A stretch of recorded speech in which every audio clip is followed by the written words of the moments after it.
Ce que je vous propose, c'est qu'il est 14h03, mon cher Daniel. Je ne sais pas ce que tu en penses, mais qu'on Tout à débute, ça fait. rentre encore tranquillement.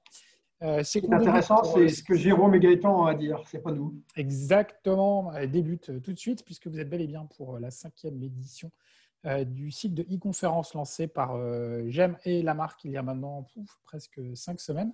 Et pour mémoire, pour ceux qui participeraient à la première rencontre, premier échange, avec Daniel, on s'était posé la question de qu'est-ce qui pourrait être utile à nos communautés respectives de la relation client et l'ensemble des professionnels qui gravitent autour de GEM, et Dieu sait qu'ils sont nombreux.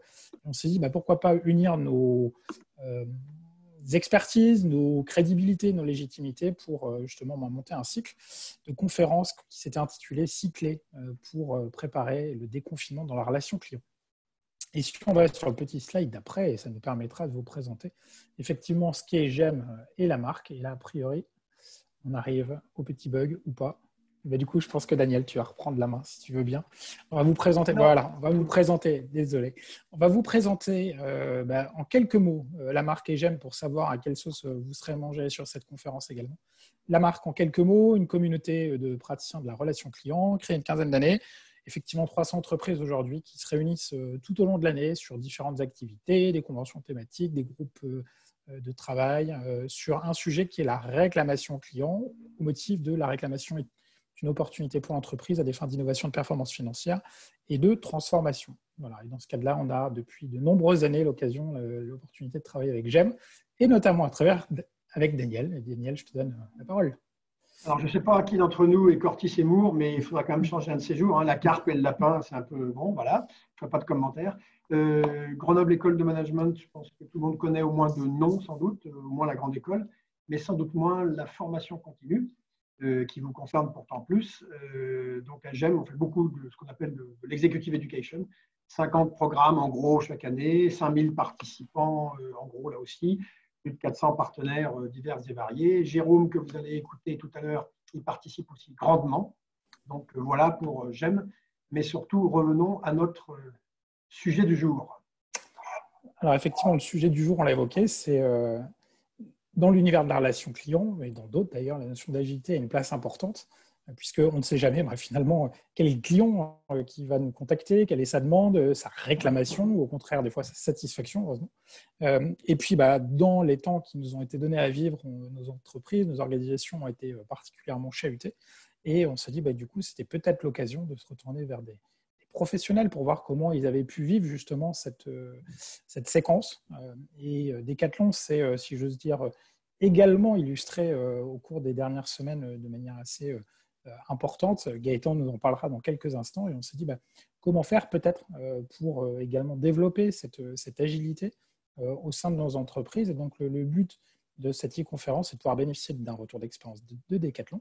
Et comme à l'habitude, pour ceux qui ne nous suivent pas pour la première fois, il y aura derrière une sorte de modélisation, si j'ose dire, une approche experte qui sera portée par Jérôme, qui est le monsieur agilité de GEM, pour que vous puissiez également en tirer quelques clés également au retour dans vos entreprises. Voilà, je ne serai pas plus long. Mon cher Gaëtan, tu es responsable, comme on dit chez toi, leader du projet EasyBref pour le compte, non pas EasyBref, EasyReturn, pardon. Et tout est en easy chez toi, donc c'est pour ça qu'on pourrait presque se mêler les pinceaux. De l'Easy Return chez Decathlon, tu as eu, et on a eu le plaisir de t'accueillir à de nombreuses reprises dans le cadre de partage d'expérience. Tu ne nous parleras pas aujourd'hui d'Easy Return, même si le sujet peut s'y prêter. Et voilà, tu nous parleras de la manière dont tu as vécu avec ton groupe les dernières semaines, et puis pour voir quels enseignements on peut en prendre. Tu as 12 à 17 minutes. Et je te dis donc à tout à l'heure pour faire une petite transition avec Jérôme. À tout à l'heure. Merci Marie-Louis, merci GEM et la marque de son invitation. Je vais juste projeter mon document. Voilà. Tout d'abord, je vous dis bonjour à tous. Je voulais simplement dire que je vais témoigner en toute simplicité, toute humilité, parce que le contexte actuel ne demande pas à fanfaronner, mais simplement de vous partager notre expérience, nos réussites et puis aussi nos erreurs, nos difficultés. Parce que dans ce contexte-là, il a fallu, je dirais, comme le thème le montre aujourd'hui, c'est de dire l'agilité, c'est pas si simple que ça. Tout le monde connaît, je pense, Decathlon. Simplement, pour Decathlon, je voudrais juste revenir sur deux valeurs très importantes pour nous, qui est la responsabilité. La responsabilité, c'est de répondre de ses actes. Et dans cette situation et dans le contexte du Covid, il a été important de régénérer ça. Ça s'est fait naturellement. Et notre mode de management a été super important dans cette période, de prendre les décisions au plus proche de nos clients ou de nos collaborateurs. C'est ce qu'on appelle chez nous la subsidiarité. Et je pense que vous allez pouvoir voir à travers le témoignage que je fais qu'à de nombreuses reprises, celle-ci s'est opérée. Et la deuxième, je dirais, valeur que Decathlon incarne, c'est cette vitalité, le sport, l'énergie, la vie. Et ça aussi, à travers nos actions, ça a pu apparaître. Tout simplement, je vais revenir sur le... Alors, je ne sais pas si ma présentation ne passe pas. Voilà. Alors, juste simplement pour revenir sur le contexte, le 14 mars, on a décidé, du moins le gouvernement et de nombreux gouvernements, pas qu'en France, ont décidé de rester chez nous et donc de fermer l'ensemble des magasins. On a plus de 1500 points de vente. Ça a été pour nous un choc en tant que retailer, puisque c'est notre premier moyen de pouvoir vendre des articles de sport. Le deuxième étant l'Internet, mais vous allez voir que justement, ça s'est mis en œuvre pendant cette période. Et rapidement, pendant le week-end déjà, du 14 mars, une équipe de crise s'est montée et très rapidement, on a mis en place, je dirais, un site pour pouvoir communiquer, bien évidemment, le premier lieu avec nos collaborateurs. Ça a été très important. On a plus de 25 000 collaborateurs en France, 92 000 dans le monde. Et il était très important pour nous de créer ce lien et de savoir si déjà tout allait bien pour eux. Ça, c'était le premier point. Et le deuxième point, c'était de s'organiser. Donc, comment déjà définir les ressources vitales à l'entreprise? Je pense à l'IT, qui était importante pour nous. Le deuxième point, c'était aussi les ressources de tout ce qui est approvisionnement, puisqu'on avait des risques très importants dans une entreprise comme le retail, puisqu'on est producteur, distributeur, de mourir peut-être du stock. Donc, il a fallu prendre des décisions assez rapides, puisque les bateaux partant de Chine, l'arrivée de nos produits pouvait générer pas mal de soucis, notamment de trésorerie. Donc, il a fallu relativement être très réactif pour ça. Et puis, la deuxième partie, c'est de pouvoir définir aussi les personnes en chômage partiel. Donc ça n'a pas été simple en fin de compte parce qu'on est une entreprise qui est assez libérée. On s'est aperçu aussi que nos organisations n'étaient pas si fluides que ça, si pyramidales que ça. Donc, il y avait des équipes qui n'avaient pas de RH, il y avait des équipes qui n'avaient pas de numéro de SIRET. C'est important pour le chômage partiel. Donc, il a fallu en quelques semaines assez rapidement réorganiser l'entreprise pour pouvoir refaire passer un message structurel vis-à-vis de ces équipes. Donc, ça a été très important de pouvoir communiquer régulièrement et aussi de partager avec nos partenaires sociaux. Je vous raconte une petite anecdote, mais peut-être que vous avez fait aussi cette erreur-là dans vos entreprises. Très rapidement, nous, en tant que leader, on a demandé aux équipes de poser leur CP, leur RTT, pour pouvoir compenser, je dirais, l'activité. Très rapidement, avec les partenaires sociaux, la remontée a été très vive et tout à fait logique de se réaligner par rapport à ça et de remettre les CP à plus tard. Donc, vous voyez, des petites erreurs prises dans la précipitation, mais pour lesquelles on a corrigé assez rapidement et qui nous a demandé de l'agilité, mais aussi de la communication avec l'ensemble de nos partenaires sociaux. Le deuxième point qui a été très important, c'est de faire le lien avec nos clients. On n'avait plus de possibilité de vendre d'articles de sport. Donc, par contre, on pouvait continuer à faire du sport à la maison. Donc, on a essayé, en termes de communication, en tous les cas, d'accompagner nos clients, de générer de l'échange avec eux à travers des communiqués de presse, bien évidemment, mais aussi une grande agilité de nos collaborateurs qui ne pouvaient pas vendre, mais qui sont aussi permis de pouvoir communiquer sur l'ensemble des réseaux, sur ces liens avec nos clients et qui aura été très utile, notamment on le verra dans la reprise, pour pouvoir les informer régulièrement de ce qu'ils pouvaient faire, de quel sport ils pouvaient faire, de quelle je dirais, activité ils pouvaient opérer à la maison, mais aussi de pouvoir consommer, puisque notre site internet était encore ouvert. Et on a demandé à un ensemble de nos collaborateurs qui étaient volontaires de pouvoir venir aider à aider notre logistique pour pouvoir approvisionner, je dirais, nos clients. Ça a été pratiquement un Noël pendant les 2 mois à chaque fois. Donc, ça a été assez dynamique sur le site internet. Ce que je peux rajouter par rapport à ça, c'est qu'il y a une grosse envie, en tous les cas, de consommer du sport, de pratiquer pendant cette période-là, et que ça aussi, ça nous a rendu assez fiers de dire le sport, ce n'est pas qu'à l'extérieur, mais ça peut être, je dirais, à l'intérieur et pratiquer en famille. Le troisième point qui est apparu assez rapidement en fonction de la crise qui évoluait, on s'est aperçu que rapidement, il y avait des besoins, notamment dans les familles qui ont soit des soignants, soit des gens qui étaient à l'hôpital, qui étaient malheureusement touchés par le corona. Et on s'est aperçu rapidement qu'il fallait qu'on puisse agir différemment. Donc, il y avait des associations qui se sont mises, par exemple, à réaliser des masques. Donc, notre atelier de prototypage a accompagné, par exemple, la mobilisation qui s'est faite dans le Nord sur ce sujet pour faire des masques pour le CHU. Des CHU nous ont sollicité pour pouvoir avoir des blouses. Notre site Internet 3D s'est mis à faire des visières. On a pu donner des visières. Certains soignants ont eu malheureusement des disparitions de vélos ou avaient besoin de vélos pour pouvoir aller se rendre sur leur site. Donc, on a fourni des vélos. Dans les EHPAD, il y a eu la possibilité aussi de pouvoir accompagner certains EHPAD parce que ne pouvant plus bouger, nos personnes âgées, donc on nous a demandé, nous a sollicité concernant des besoins de matériel pour pouvoir marcher. Tout ça, ça s'est fait à chaque fois en local. Donc ça, c'était des demandes qui étaient assez nombreuses et elles se sont multipliées tout au long de la période du Covid où on a pu, je dirais, dans la mesure du possible, en toute responsabilité, dans chacun des sites, pouvoir accompagner ces besoins de solidarité.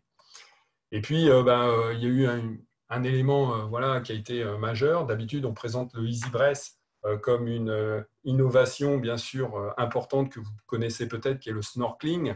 Et puis, cette innovation s'est transformée, je dirais, en un besoin vital pour pouvoir accompagner les soignants, mais aussi les gens qui sont touchés du corona. Cette histoire, elle est intéressante parce que c'est un directeur du magasin en Italie qui a ouvert ses portes pour pouvoir donner à un hôpital ses masques.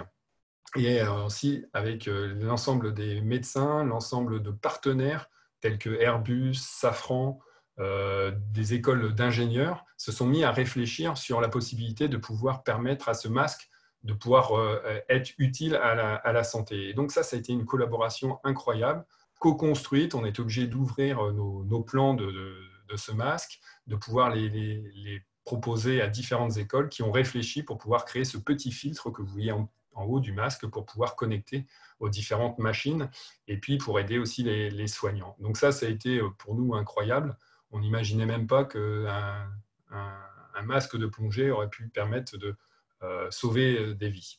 Ce que j'ai mis en avant aussi, c'est toute notre logistique parce qu'on a pris des décisions par rapport à ça qui étaient importantes. On a distribué plus de 30 000 masques EasyBress dans l'ensemble du monde.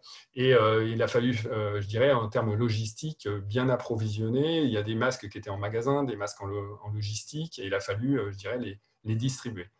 Toute cette organisation de masques, etc., de distribution de dons a été faite par les collaborateurs et uniquement par les collaborateurs. La seule décision top qui a été prise par rapport à cette solidarité du EasyBress a été prise par la direction de ne plus vendre le EasyBress. Voilà la seule décision. Tout le reste a été pris par les collaborateurs, les ingénieurs produits qui ont ouvert les plans, la logistique qui a fourni les plans de transport pour livrer les hôpitaux, une organisation avec une adresse email pour pouvoir collecter l'ensemble des dons. Une formidable chaîne de solidarité s'est mise en place chez Decathlon à ce moment-là et l'ensemble des collaborateurs ont été assez fiers de pouvoir eux aussi communiquer chacun à travers les différents réseaux sociaux des avancées et des nombreux retours des hôpitaux par rapport à ça.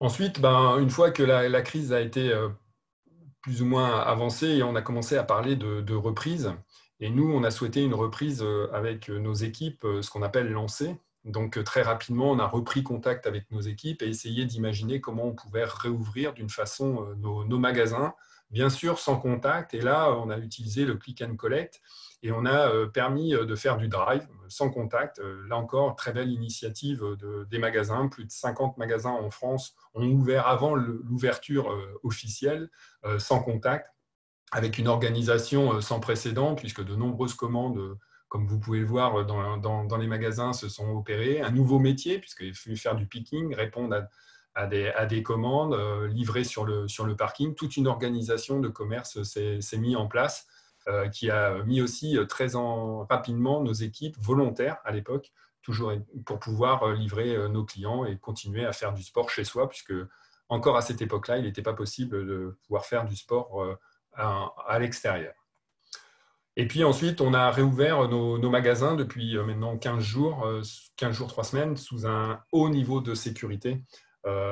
Donc, il a fallu assez rapidement mettre en place tous les gestes barrières, même au-delà, toujours en partenariat avec nos partenaires sociaux qui, en discussion et en échange, ont permis d'avoir le masque pour nos clients. Donc ça, c'était une obligation de nos partenaires sociaux qu'on a expliqué à nos clients et pour lequel, depuis 3 semaines, ça se passe super bien.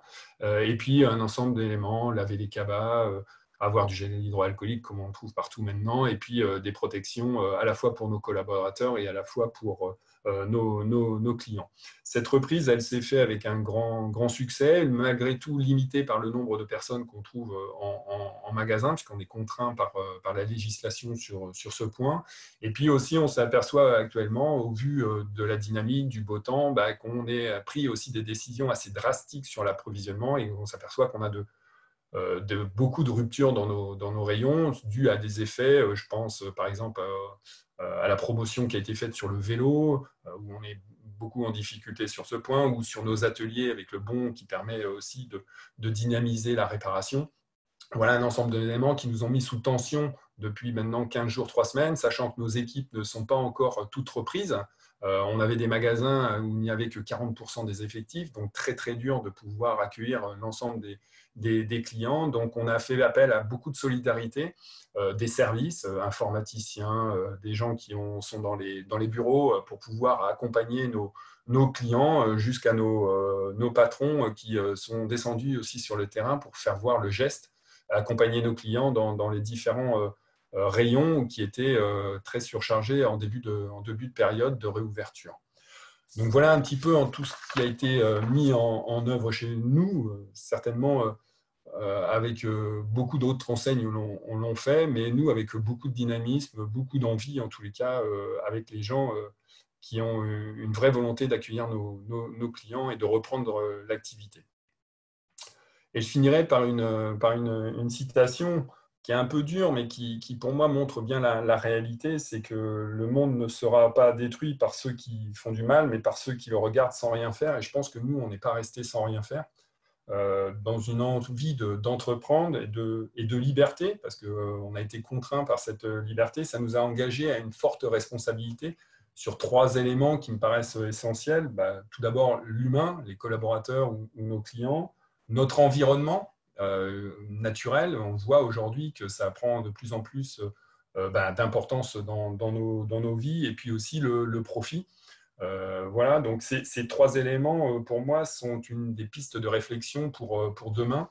L'entreprise, elle doit réfléchir à son utilité dans le monde, qu'elle soit investie sur justement ces 3 piliers qui sont réinvestir sur le people pour qu'on puisse comprendre peut-être mieux notre planète, et puis aussi peut-être de tout ça définir un partage différent de la valeur et des profits, ce qu'ont commencé aussi à nos actionnaires à réfléchir. Voilà en ce qui concerne mon témoignage, et je passe la main à Jérôme. Merci pour votre écoute. Merci beaucoup Gaëtan pour ton témoignage. Comme annoncé, en plus tu as tenu le timing, c'est parfait. Je ne doute pas que Jérôme fera exactement la même chose. Ça, c'est une petite pression amicale de Bretagne en direction de l'Isère. Jérôme, même topo, 12 à 17 minutes max. Je le disais, tu es le monsieur agilité de GEM. On avait eu l'occasion de se croiser il y a quelques années, je peux t'en faire la confession. Je sais, tu venais juste de publier un ouvrage sur l'entreprise agile. Voilà. Donc, je ne sais pas si Decathlon répond à ces critères d'entreprise agile. A priori, oui. Et je te donne ces minutes pour, si ce n'est le démontrer, voilà, nous permettre de nous en inspirer. Ok, merci beaucoup Marie-Louis. Merci Gaëtan d'avoir tenu le timing. Alors moi, c'est plus difficile parce que mon métier, c'est de parler, donc ça demande un effort encore plus grand. Mais je vais essayer de le tenir. Et puis merci à la marque et à GEM de nous donner cette opportunité. Et merci au public, bien sûr, d'être là et de nous écouter. C'est assez sympathique de voir des gens s'intéresser à un sujet qui me passionne moi. J'ai mis une première slide pour essayer de synthétiser quelque chose qui est très important, je trouve, dans ce qui est apparu dans le discours de Gaëtan. Gaëtan, il nous dit il y a avant la crise, il y a la crise, il y a la reprise et il y a après la reprise, le fameux jour d'après. Et en fait, ce que je voudrais vous faire retenir de ça, et qui est un élément fondamental de l'agilité, c'est la dimension du contexte. En fait, il nous montre une entreprise qui, qu'elle soit centralisée ou pas, pour l'instant, ce n'est pas la question, mais en tout cas, qui est focalisée sur le contexte. C'est-à-dire que ce n'est pas une entreprise qui est organisée pour faire quelque chose, le geste de la main en bas de mon petit bonhomme. Ce n'est pas une entreprise qui met les individus en avant, l'être, la personnalité, ce n'est pas ça l'enjeu. L'enjeu principal, c'est le contexte. Et donc, moi, ce que je trouve remarquable dans ce que tu nous racontes, Gaëtan, c'est cette focalisation de tout le monde face au contexte et pas focalisation sur ce que l'on est, sur qui on est et sur ce que l'on fait surtout. Parce que malheureusement ou heureusement, on vient d'un monde du faire, de fabriquer des objets et toutes nos organisations sont très, très organisées pour fabriquer, produire quelque chose, si possible en grand volume et en fournir des grandes quantités. Là, on voit une focalisation très forte sur le contexte et ça, c'est la vraie agilité. Si je devais d'ailleurs donner une première définition, je dirais que l'agilité, c'est la capacité d'un individu, d'une équipe, d'une organisation, donc d'une entreprise, à modifier son faire ou son être en fonction du contexte. Et c'est vraiment ce que tu nous racontes. Tu nous racontes que face à 3 contextes différents, il y a une vraie modification des gestes, de l'organisation, de la structure, de ce que vous fabriquez, du modèle économique même, jusqu'à nier le modèle économique, jusqu'à donner des choses. Modifier donc ce que vous faites pour l'ajuster au contexte. C'est vraiment ça. Alors évidemment, il y a quelques mots-clés qui traînent en plus dans ce slide. C'est que tout ça est porté par le sens. C'est-à-dire que le contexte peut nous amener à faire des choses un peu différentes. On pourrait même sortir complètement de son métier. Mais là, il y a un sens très fort que tu as bien rappelé au début en disant, nous, notre vocation, c'est, je relis mes notes, j'ai pris plein de notes, le dynamisme, c'est la vie. Et ça vous a amené notamment dans ce contexte où vous ne pouviez plus vendre d'articles de sport, à ne pas perdre votre sens, à rester dans cette logique du dynamisme et de la vie et à proposer effectivement aux gens des outils, des techniques, des recettes pour faire du sport chez eux. Voilà, moi je crois que le sens aussi était extrêmement présent finalement dans toute votre action. Et de ce point de vue-là, encore une fois, je pense que votre agilité est exemplaire. Agilité que je qualifie également de agir, c'est pour ça que j'ai mis le mot en rouge, c'est la même racine étymologique d'ailleurs, et qui repose sur 3 piliers, anticiper, coopérer, innover, que je vais avoir l'occasion, je pense, d'approfondir dans les minutes qui viennent, donc je ne vais pas m'appesantir pour l'instant. Donc je résume sur cette slide que j'ai appelé le modèle FACE, F pour faire, A pour agir, C pour contexte, E pour être, S pour sens. En français, on pourrait dire café aussi pour ceux qui sont adeptes du café. À cette heure-ci, on aurait pu dire ça, modèle café, qui va quelque part mieux parce que dans le café, c'est le mot C, contexte, qui est en premier. Et je voudrais que vous reteniez ça, c'est cette espèce de focalisation des individus, des équipes et de l'organisation au contexte en se disant, le but du jeu, c'est pas de faire quelque chose et de le fourguer quoi qu'il se passe, c'est plutôt de se poser la question de ce que l'on fait compte tenu du contexte que l'on rencontre. Et cette focalisation et cette manière de fonctionner, d'agir, je trouve dans l'exemple que tu nous racontes, Gaëtan, est tout à fait remarquable. Deuxième chose, alors évidemment, si mon slide veut bien tourner, mais voilà, deuxième chose qui est importante. Alors, vous vous doutez bien qu'on a préparé, hein, alors il y a une chose dont tu as moins parlé aujourd'hui, mais qui apparaît un peu en filigrane et que je vais remettre un peu en exergue par rapport à ce qu'on s'est dit en préparation et qui permet de définir l'agilité. C'est que finalement, dans tout ce que tu racontes, alors tu n'as pas insisté dans la manière de le dire, mais c'était un peu présent, il y a des dimensions à la fois régulées et des dimensions adaptatives. Les dimensions régulées, c'est le fait que toute organisation, dans quel que soit le contexte, elle est soumise à des règles. Elle est soumise, alors il y a des règles de type rationalité, méthode de production, d'optimisation, de minimisation des coûts, etc. Tu en as peu parlé, mais elles sont quand même un peu présentes, j'imagine. Il y a les règles là tu l'as dit, de gestion du chômage partiel, par exemple, où vous n'avez pas forcément pris en compte ou pris la mesure de toutes ces règles, ou bien dans la dimension adaptative, il y a des dimensions plus humaines, plus humanistes, si je reprends le mot du slide, plus intangibles, comme le fait que des syndicats peuvent réagir au fait que vous demandez, là, paf, directement, on va prendre les congés, on va… Oui, c'est naturel pour ceux qui réfléchissent, ceux qui subissent, ça l'est moins. Donc, ce que je veux dire par là, c'est que dans ce que tu nous racontes aussi, Gaëtan, il y a en filigrane des dimensions qu'on peut relever comme étant plutôt de l'ordre du régulé, du matérialiste, de l'organisé, du structuré, de la méthode, de la rationalité, qui restent assez présentes. Et puis, il y a des moments où des besoins d'utiliser des leviers qui relèvent plus de l'adaptatif, du sensitif, du spontané, de l'émotionnel. Et dans ton discours, d'ailleurs, on entend presque ces deux dimensions où tu as des mots parfois très rationnels avec des phrases un peu plus saccadées, moi j'ai trouvé, j'ai entendu, et puis des moments où on te sentait à vibrer un petit peu plus, où il y avait cette dimension émotionnelle. Et donc ce mélange de régulé et adaptatif, c'est une autre caractéristique de l'agilité. C'est-à-dire que quelle que soit la situation que l'on vit, quels que soient les moments, les contextes dans lesquels on est, ces contextes vont nous réclamer d'activer plus ou moins de dimensions régulées ou de répondre plus ou moins à des besoins régulés et d'activer des dimensions ou de répondre à des besoins plus ou moins adaptatifs. Et en fait, l'agilité, c'est la capacité, encore une fois, d'un individu, d'une équipe, d'une organisation à agir avec le bon dosage de régulé, le bon dosage d'adaptatif en fonction du contexte qu'elle rencontre. Typiquement, quand tu nous racontes les déboires qu'il y a eu avec les syndicats au début, pour moi, ce dosage n'était pas idéal à ce moment-là. Par contre, quand tu racontes l'exemple de EasyBrace, je trouve qu'on est en plein dedans. On a un dosage d'adaptatif qui est très fort, un régulé qui l'est beaucoup moins. On s'assoit sur les brevets, on montre le plan de notre outil. Wow, on s'assoit sur le régulé, quoi. On est en participatif avec des tas de gens d'une autre nature et ça se fait parce qu'on est porté par le sens, il y a des vies à sauver. Encore une fois, la vie, le sens que tu as énoncé au départ.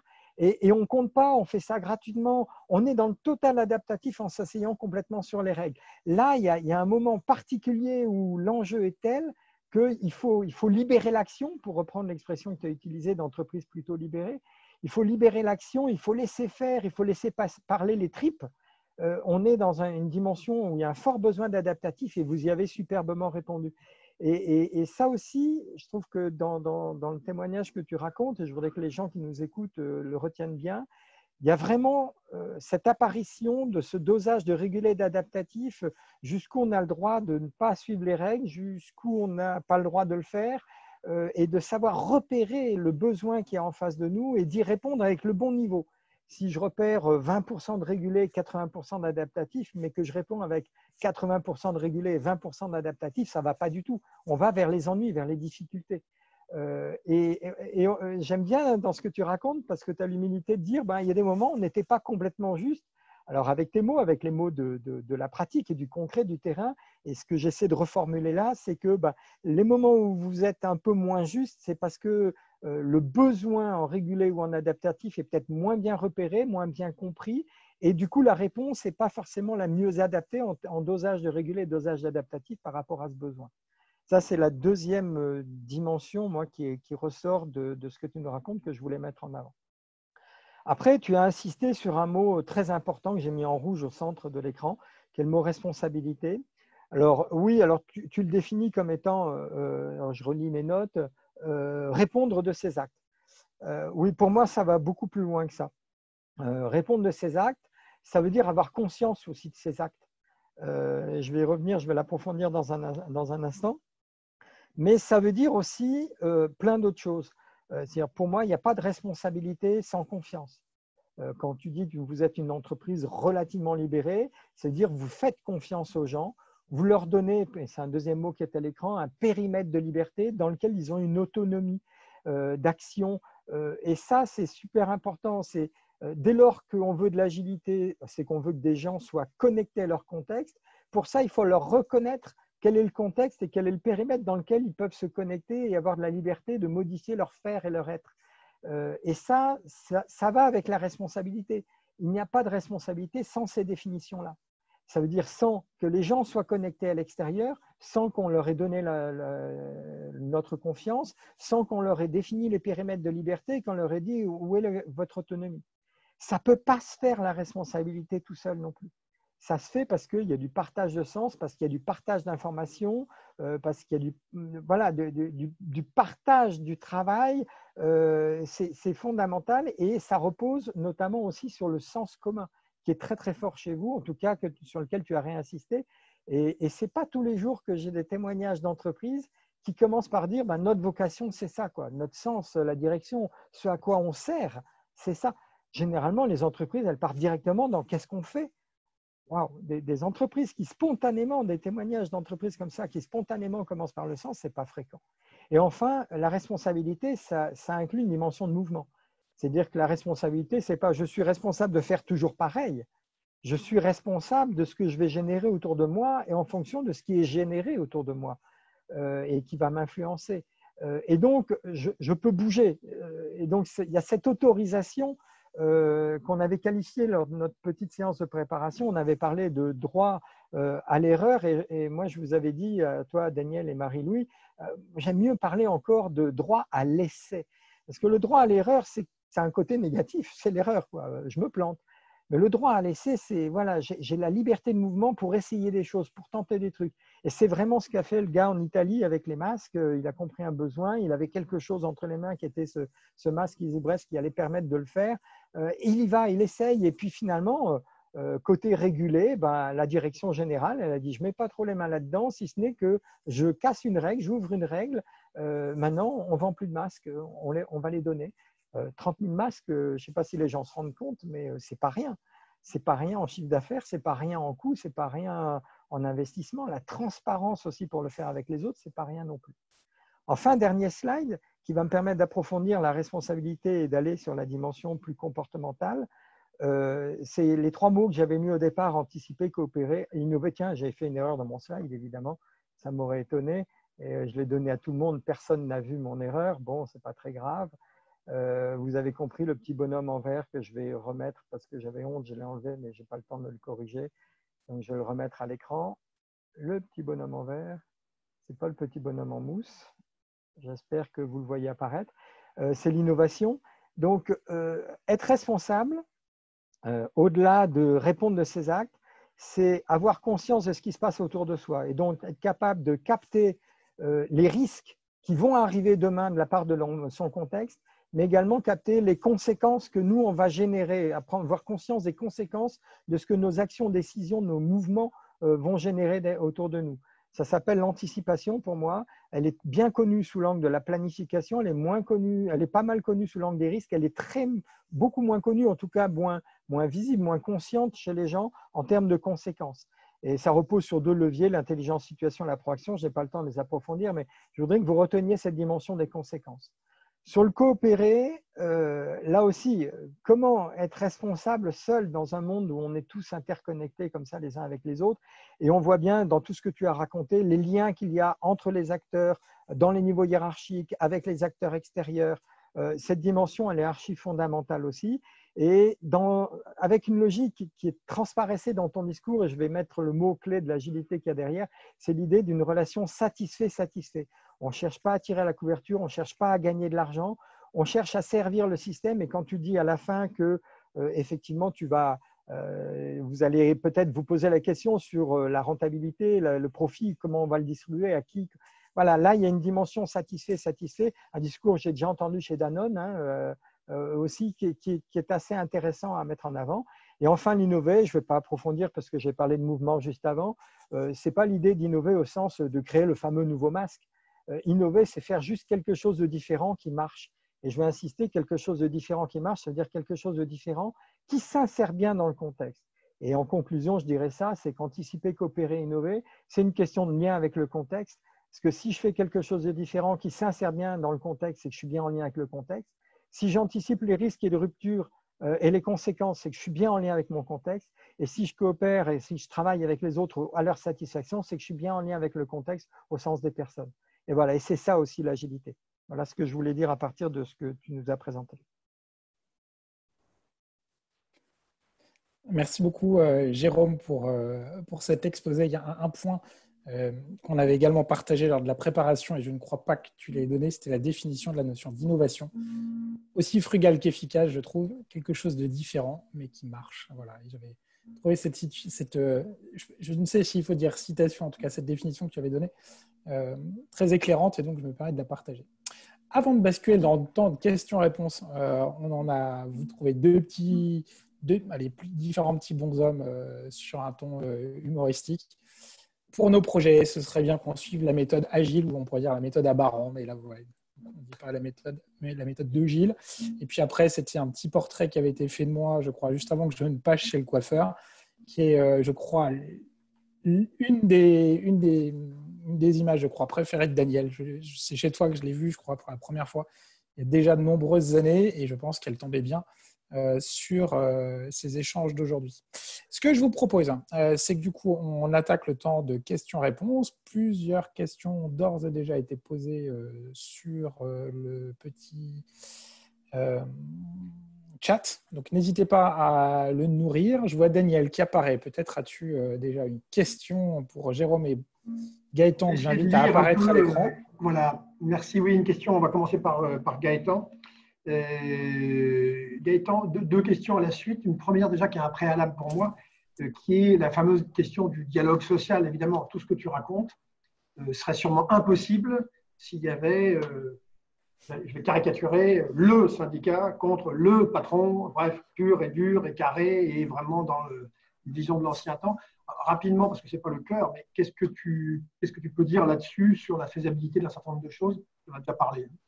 Ouais, je ne suis pas forcément l'expert du sujet de la relation sociale. En tous les cas, je le vis. C'est ça qui est le plus important. Chez nous, il y a 3 comités d'entreprise pour lesquels ils ont été associés tout au long du Covid.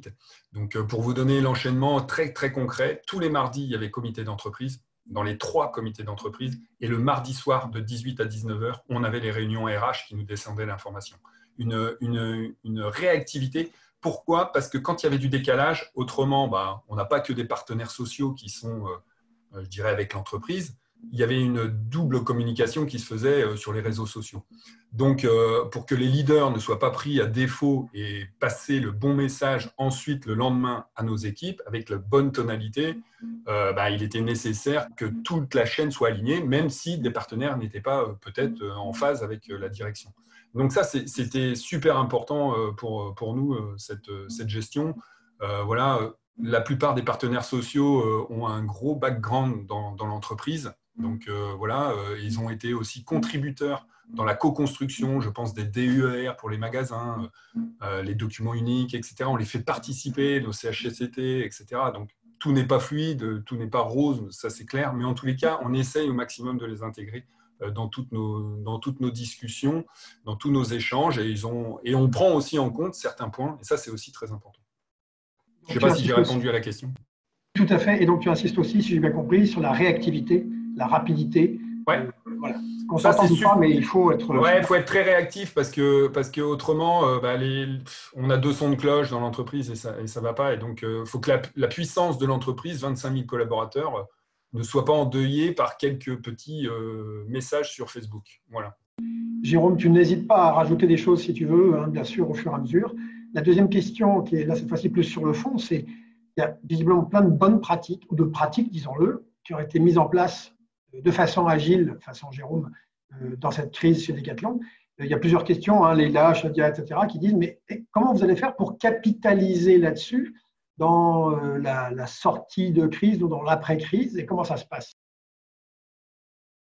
Donc la capitalisation, alors chez Decathlon, il n'y a pas toujours une grande capitalisation. Ça, c'est quelque chose, voilà. Il y a beaucoup d'incertitudes encore aujourd'hui. D'accord? Donc, je ne sais pas si on va capitaliser, on va vivre l'instant présent. Je pense que c'est le mieux à faire. Voilà. Tous les jours, en tous les cas, ou toutes les semaines, on corrige, on vérifie, on voit si le contexte évolue, voilà, et on règle un peu les voiles du bateau pour qu'il avance. Ça, c'est super important. Voilà, on ne se projette pas. Voilà, ça, je pense qu'il y a tellement d'incertitudes. Voilà, et on est dans une dynamique de survie. Voilà, je pense qu'il y a beaucoup de retailers qui sont dans la même, voilà, qui ne le disent pas, mais nous, en tous les cas, on le dit à nos collaborateurs. On est dans un mode survie. Voilà, pas plus tard qu'hier, pour vous donner un exemple, on a créé un site pour que l'ensemble des collaborateurs du siège puissent aider pendant leurs vacances les magasins côtiers qui n'auront pas le droit de recruter parce qu'on a des engagements très forts de consolidation des emplois déjà actuels. Donc, il n'est pas question de pouvoir recruter et perdre en économique. Pour autant, nos actionnaires n'ont pas pris leurs bénéfices de 2019, ils les ont réinjectés. Voilà des décisions qu'on apporte au fil de l'eau et pour lesquelles on n'a pas de vision. On a pourtant une vision, etc. Mais aujourd'hui, on se dit la prochaine échéance, c'est décembre, et on fera les comptes pour voir après les incertitudes du Covid, si on est en forme ou si on n'est pas en forme, et qu'est-ce qu'il faudra pour se réhabiliter. Voilà, tout simplement. Mais la capitalisation, il n'y en a pas. Et les organisations, elles évoluent en fonction du contexte, comme l'a expliqué Jérôme très concrètement. Si je comprends bien ce que j'entends, c'est qu'on y est encore, c'est le moins qu'on puisse dire, et la capitalisation, on en parlera après. Pour l'instant, on essaie de survivre. Et je pense que des exemples comme la Halle, comme Alinéa et comme bien d'autres montrent que la survie, c'est quand même le juste basique. Et je dirais, Daniel, on n'a pas le choix. Je vais te dire qu'on n'a pas pas le choix. On est dans une dynamique qui n'est pas très positive. Et donc, voilà, où tout est remis en cause. Et donc, l'objectif, c'est bien de répondre à ce qu'on va faire mois par mois, jour par jour. C'est essentiel pour nous, en tous les cas. Voilà. Jérôme, tu veux ajouter quelque chose par rapport à ça? J'ai surtout une question à poser à Gaëtan, c'est que finalement, vous avez agi avec une assez bonne agilité au sens où je l'ai défini, mais est-ce que vous avez conscience de ces choses que vous activez, réguler, adaptatif, anticiper, coopérer, innover, lien avec le contexte? Est-ce que c'est finalement culturel, on fonctionne comme ça nous est naturel?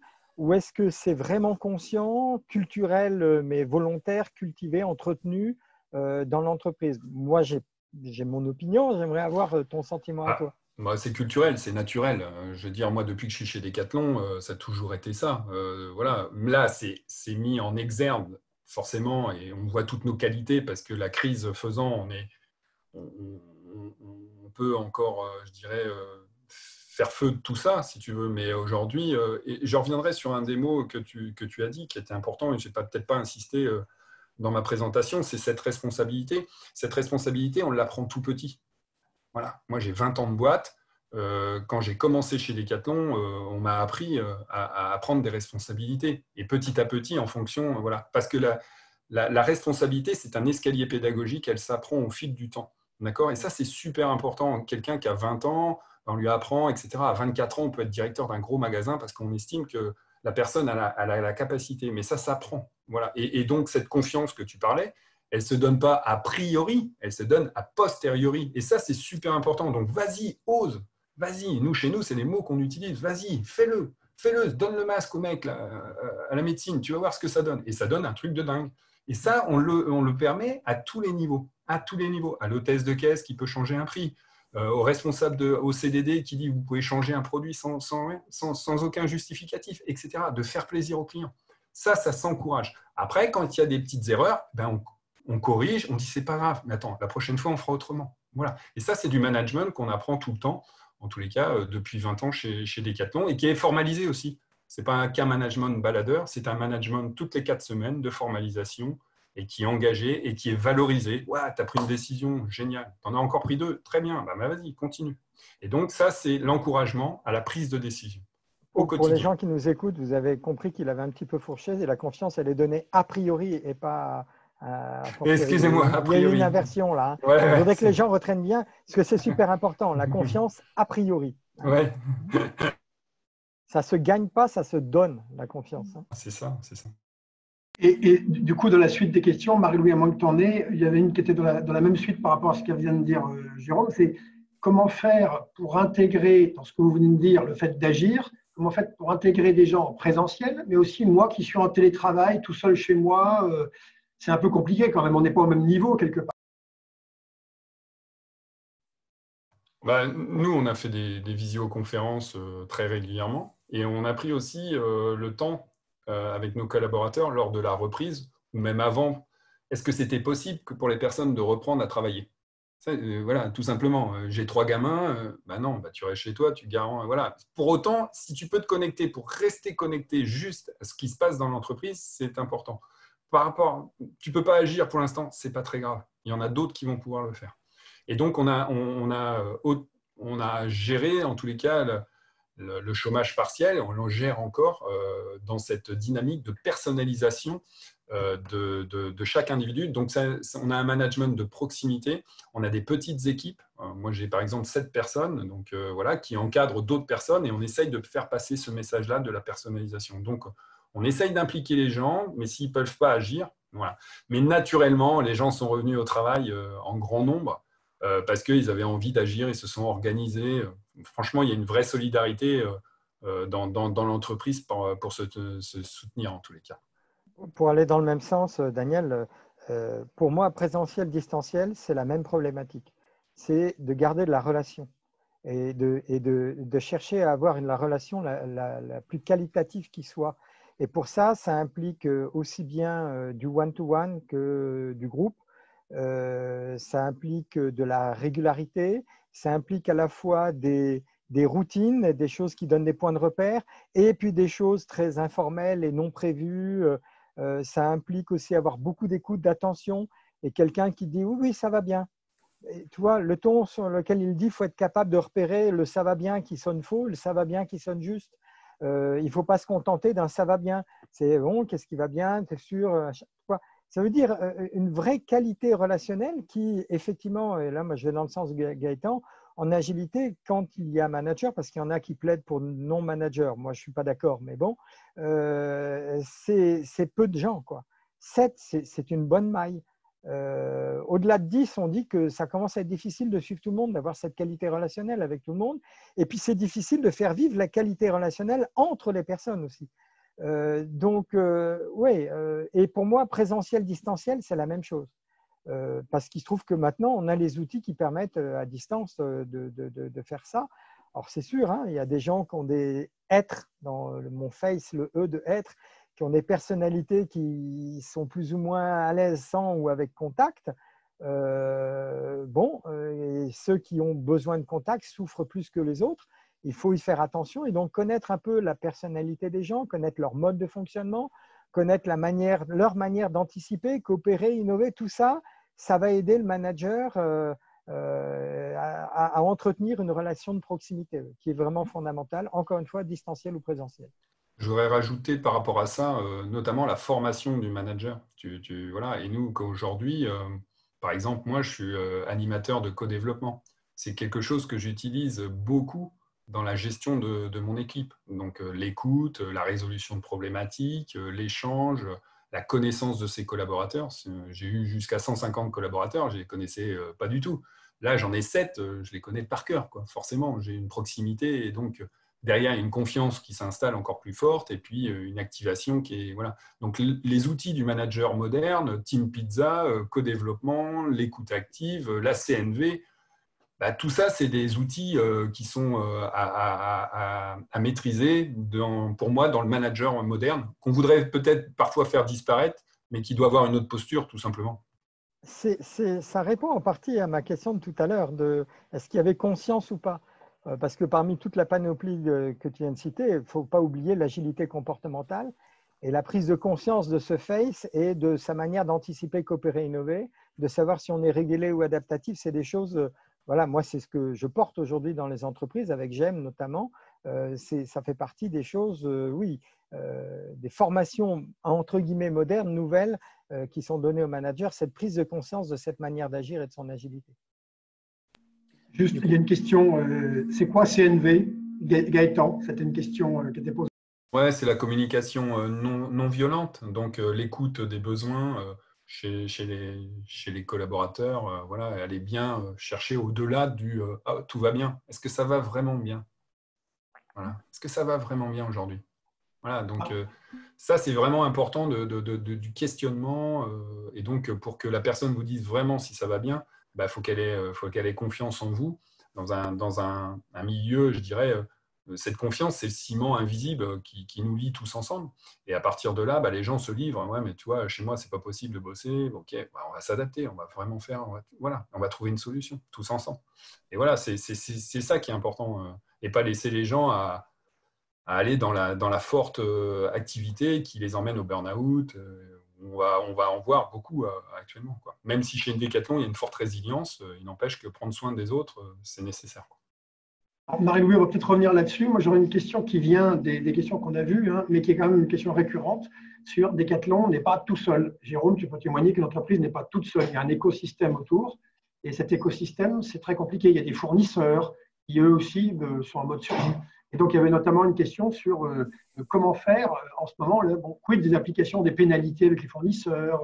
Ça doit être assez compliqué. Avant de revenir au management bienveillant. C'est pour moi la question, là. Et d'abord pour Gaëtan dans le rôle de Decathlon, parce que ça, je pense que c'est fondamental, mais après, tu pourras générer. Ok, très bien. Ouais, c'est sûr qu'on agit. Alors, attendez, excusez-moi, j'ai un petit souci. C'est sûr qu'on n'agit pas tout seul. Donc, on est dans un écosystème qui est très important. Chez Decathlon, on fait vivre pas mal de fournisseurs. Et donc, par contre, nos fournisseurs, ils sont vraiment en mode partenariat avec nous, notamment les partenaires industriels pour lesquels on est très engagé avec eux. J'ai vu apparaître sur LinkedIn certains qui faisaient apparaître les pénalités, les choses comme ça. Nous, on essaye encore une fois de trouver le dialogue avec aussi la gestion de l'entreprise, bien évidemment, et en toute ouverture et en toute responsabilité. Si on fait du business, derrière, on va pouvoir permettre aux fournisseurs de travailler. On ne fait pas de business, on leur dit, on est transparent par rapport à ça. L'activité reprend fortement. On a coupé au départ, c'était dur pour eux. Par contre, là, on relance la machine de production, même si elle s'est arrêtée pendant 4-5 semaines. C'est long, on en pâtit nous aussi parce qu'on ne peut pas servir nos clients, mais pour autant, voilà. Mais on ne cherche pas voilà, parce que de toute façon, les partenaires comme nous, industriels, mondiaux, il n'y en a pas 50 000 sur la place. Il faut vraiment travailler, je dirais, de concert. Il y aura peut-être, après le Covid, des réflexions d'avoir peut-être un peu plus proche de la production, et encore à voir comment ça peut se matérialiser. Mais en tous les cas, on essaye d'être en partenariat avec eux. On a décalé, je vois, pour des partenaires de services informatiques ou des projets qui se sont un peu, je dirais, on a simplement leur a dit, on décale dans le temps. On a dit, on reprendra en 2021. On essayait un peu de donner de visibilité. Par contre, on n'a pas engagé un rapport de force avec eux. Alors pour compléter, oui, ce qu'on aime bien utiliser comme expression, qui est déjà un peu vieillotte parce que ça date un peu, en agilité, c'est l'idée d'entreprise élargie. On est dans un monde tellement interconnecté, même une entreprise relativement intégrée comme Decathlon, qui est à la fois producteur et distributeur, ils ne peuvent pas tout faire. Ils ne sont pas producteurs de la matière première, ils ne maîtrisent pas les transports complètement. Donc, il n'y a pas une entreprise qui est capable de produire quelque chose seule, sans se connecter à d'autres acteurs. Et du coup, je vais en profiter pour répondre à une petite question qui est passée, qui me plaisait bien, qui est: va-t-on vers des entreprises à mission au sens de la loi Pacte? Oui, on va vers des entreprises à mission comme au sens de la loi Pacte. Ça, c'est, à mon avis, une tendance très, très, très forte. Comment il s'appelle, Faber, le patron de Danone, a encore porté ça récemment. Je l'ai entendu sur France Inter. Il a heureusement dit qu'il y avait plein d'autres jeunes patrons, jeunes au sens 45-50 ans, hein, pas la génération des vieux comme Daniel, et la génération juste en dessous, qui étaient porteurs de ça. Je pense que Decathlon en est encore un exemple. Quand Gaëtan nous dit qu'il y a un questionnement là, qui est en train de se faire autour de la répartition de la valeur ajoutée. Mais j'aurais voulu modifier l'expression de la question, c'est: va-t-on vers des entreprises élargies à mission au sens de la loi Pacte? Oui, moi ce serait l'idéal. Entreprise élargie au sens de la loi Pacte, c'est-à-dire qu'une entreprise qui veut rentrer dans ce statut d'entreprise à mission, pour moi, elle devra y impliquer aussi toutes les parties prenantes avec qui elle travaille. Et j'ai envie de dire jusqu'au client. Jusqu'au client. Il ne faut pas l'oublier. On compte sur nous, on ne l'a pas oublié depuis le début et c'est pas prêt d'arriver. Une question, parce que, alors, qui va, et on peut le comprendre en disant finalement tout ce qu'on évoque sur l'écoute, sur la reconnaissance, est-ce que ce n'est pas finalement juste la base du manager Et ce constat a été complété par un autre participant qui disait finalement à quoi bon passer autant d'années à, j'ai plus le verbatim, mais à apprendre le job de manager si c'est pour se retrouver dans des organisations qui ne favorisent pas un management entre guillemets bienveillant, vertueux, etc. Et là, ça évoque peut-être ce que tu disais tout à l'heure, Gaëtan, qui dit moi, Decathlon, il y a une culture du maillot. Si on reste dans l'univers du sport, tu évoquais tes 20 ans passés chez Decat, tu as autour de toi beaucoup d'équipiers qui sont dans la maison depuis longtemps. Il y a, je crois aussi, un souci de la transmission. Comment vous faites justement pour rester fidèle à ce maillot, fidèle à cet ADN, fidèle à ce club finalement, et quels sont peut-être les critères de recrutement pour essayer d'être fidèle à la fois à cette tradition et cette ouverture à l'innovation? Ouais, déjà, on est une entreprise intergénérationnelle, donc ça c'est super important. On a la chance que le sport provoque ça. On est dans un univers qui est top, quoi. Le sport, on peut le pratiquer de 4 ans à 90 ans, voire même plus. Donc on essaye de créer ça aussi au sein de l'entreprise. Et donc, le sport, c'est aussi le sport physique qui est le magasin, la grande distrie. Ça aussi, donc, on essaye avant tout de recruter des sportifs jeunes qui viennent dans nos magasins. On confie des responsabilités jeunes et assez rapidement, on essaye de donner de la visibilité pour pouvoir d'être ce que j'appelle une entreprise apprenante et qui permet de faire de l'évolution au sein de l'entreprise. J'en suis un produit, il y en a plein d'autres, et qui permet en fin de compte à chaque fois d'avoir cette transmission de cette culture, de la responsabilité, de la vitalité. On va peut-être même rajouter très prochainement, parce que ça évolue aussi, la générosité, parce que forcément on est dans ce partage. Donc on essaye en tous les cas de construire autour de nous avec des gens qui ont l'amour du sport, en tous les cas tel qu'on le conçoit nous, qui n'est pas un sport de performance, qui est un sport parce qu'on n'aurait jamais assez de 25 000 ou 92 000 collaborateurs, mais des gens qui aiment la pratique du sport, qui la pratiquent régulièrement, voilà, au moins une fois par semaine, etc. Et ça, c'est notre ADN. On recrute sur une personnalité, quelqu'un qui a une singularité. Et cette singularité, on va essayer de la mettre le plus profit au sein de l'entreprise. Donc, il y a la place pour tout le monde. Voilà, à partir du moment où le critère de base, c'est le sport, c'est ce qui nous unit. Voilà, et moi, j'aime bien à chaque fois me faire bousculer par un stagiaire, me faire bousculer par un alternant, parce qu'on en embauche chez nous. Et ça nous, voilà, dans nos équipes, on en a tous, et on en recrute tous pour pouvoir justement accompagner, mais aussi se faire bousculer sur des nouveaux outils, sur des modes de consommation, parce qu'en fin de compte, nos collaborateurs sont des clients. C'est un peu l'issue de mon projet. Hein. Quand j'ai travaillé sur mon projet, c'était ça. Les nouveaux collaborateurs, ils veulent qu'on arrête de jeter les produits. Bon, voilà, c'est l'initiative. C'est pas notre client qui nous l'a dit, mais c'est un de nos collaborateurs. Et ça nous touche parce qu'on se dit, mince, je ne vais pas pouvoir partager parce que les talents, ils vont se barrer parce qu'on n'est pas dans ce mode d'environnement, on ne fait pas attention à notre planète, etc. Donc, ça vient bousculer les idées au sein préconçues de gens qui n'ont pas eu cette culture-là, comme moi, tout petit à l'école de l'environnement, par exemple. Donc voilà ce que je peux dire sur le recrutement et les recrutements de personnalités. Ouais. Merci Gaëtan. Il est 15h01, donc on a 60 secondes a priori de retard.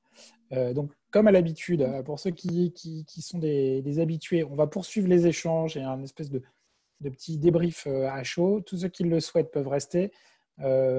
Poursuivre de poser quelques questions. On y répondra là, dans les minutes ou la dizaine de minutes à venir. Juste une chose, on a un rendez-vous la semaine prochaine, le mardi 9 juin. Ce sera notre 6e, dernier, on ne sait pas, point d'interrogation. En tout cas, c'est notre 6e rendez-vous et il portera, comme vous le savez, sur la notion de la sursollicitation. Vous savez, le manager de la relation client, mais comme d'autres, un département est souvent à la fois au four et au moulin, voire au lavoir au passage. Et dans cette période, tout le monde a été, si j'ose dire, fortement sollicité. Et comme cette e-conférence l'indique, l'objet est de pouvoir vous donner des clés pour vous prémunir justement de cette sursollicitation, notamment digitale, puisque c'est Caroline Cuny de Grenoble École de Management qui viendra également apporter son expertise. Vous l'avez probablement entendu, on parlait de France Inter, je ne sais pas si c'était sur France Inter, mais je crois qu'elle a fait pratiquement toutes les ondes nationales au cours des dernières semaines, notamment sur son expertise, qui est justement de comment gérer la sursollicitation sur les tablettes, sur tout ce qui est écran. Voilà, rendez-vous sera donné à 14 h, de 14 à 15. Le témoignage sera celui du groupe ENER, qui est dans l'univers de l'assurance mutuelle. Et puis écoutez, il ne me reste plus qu'à vous souhaiter un excellent après-midi, de remercier Jérôme et Gaëtan, qui sont toutefois, comme Daniel, invités à rester pour encore quelques dizaines de minutes pour assécher quelques questions-réponses et ou tasse de café. Voilà, à très bientôt. Et puis, une fois de plus, bonne après-midi et prenez soin de vous. Voilà.